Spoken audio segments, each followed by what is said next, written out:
Tahun demi tahun berlalu. Pak Rahmat semakin tua dan pada suatu pagi ia pergi dalam damai, meninggalkan warungnya kepada Badu. Namun, di samping tubuhnya yang tak bernyawa, ditemukan secarik kertas yang berisi tulisan terakhirnya.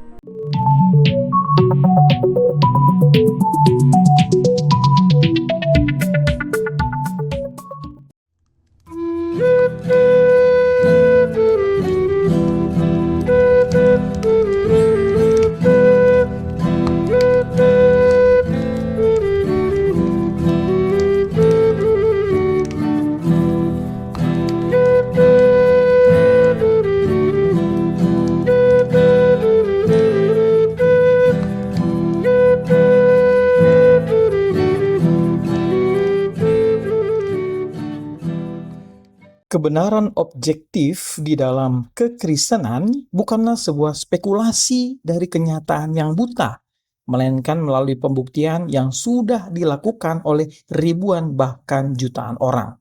Kitab suci memuat banyak kebenaran objektif. Demikian juga ketika penginjil Lukas menyampaikan kebenaran Injil kepada Theophilus. Dari perikop ini dapat dipelajari 3 prinsip dalam pewartaan kebenaran objektif dari Injil. Pertama, fokus berita Injil yang benar adalah Kristus, bukan diri si pemberita. Lukas memaparkan segala sesuatu yang dikerjakan dan diajarkan Tuhan Yesus. Kedua, isi berita Injil yang benar adalah Yesus yang telah mati dan bangkit. Lukas memaparkan fakta bahwa Yesus sungguh-sungguh hidup. Ketiga, sikap pemberita Injil yang benar adalah taat. Murid-murid disuruh menantikan janji Bapa. Di samping itu dengan menunggu murid-murid diajar taat. Ketaatan adalah penting bagi pemberita Injil.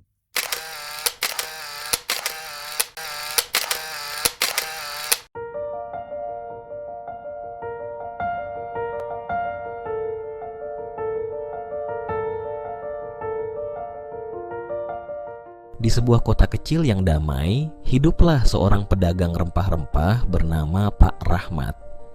Yang membuatnya unik adalah ia buta sejak lahir.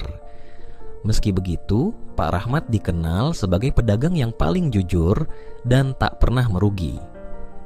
Banyak orang bertanya-tanya, bagaimana mungkin seseorang yang tak bisa melihat bisa memilih rempah-rempah terbaik dan menetapkan harga yang adil?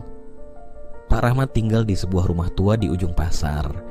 Ia selalu ditemani seorang anak lelaki bernama Badu yang dipekerjakan untuk membantunya membawa barang. Namun, anehnya, Badu tidak pernah melihat Pak Rahmat menghitung uang atau memeriksa barang dagangannya.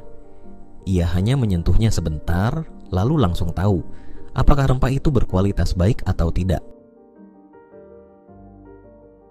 Suatu hari, seorang saudagar kaya bernama Tuan Ghazali datang dengan tawaran besar. Ia ingin membeli seluruh rempah milik Pak Rahmat untuk dikirim ke negeri seberang. Namun, ia menyelipkan beberapa rempah busuk ke dalam tumpukan yang baik, mencoba menipu Pak Rahmat. Saat Badu menyerahkan bungkusan itu, Pak Rahmat hanya tersenyum tipis. Ia meraba satu bungkusan, lalu berkata, "Tuan Ghazali, saya menghormati niat Anda, tetapi saya tidak menjual barang yang bercampur kebohongan." Tuan Ghazali terkejut. "Bagaimana kau tahu?" tanyanya heran. Pak Rahmat tersenyum. "Orang yang tak bisa melihat seringkali diberi kelebihan lain. Aku bisa melihat dengan cara yang berbeda." Tuan Ghazali, yang malu karena ketahuan, segera pergi tanpa berkata apa-apa. Namun, teka-teki terbesar Pak Rahmat belum terungkap.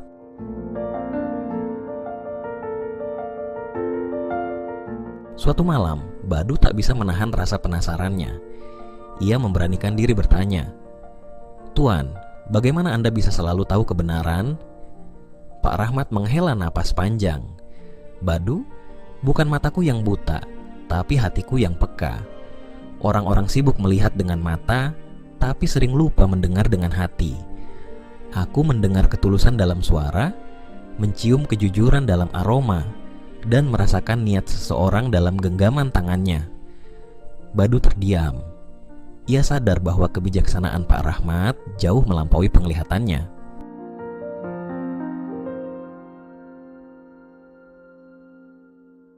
Tahun demi tahun berlalu.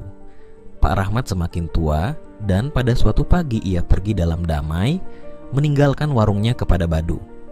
Namun, di samping tubuhnya yang tak bernyawa, ditemukan secarik kertas yang berisi tulisan terakhirnya. Orang yang jujur tak perlu mata untuk melihat, karena kebenaran akan selalu menemukan jalannya sendiri.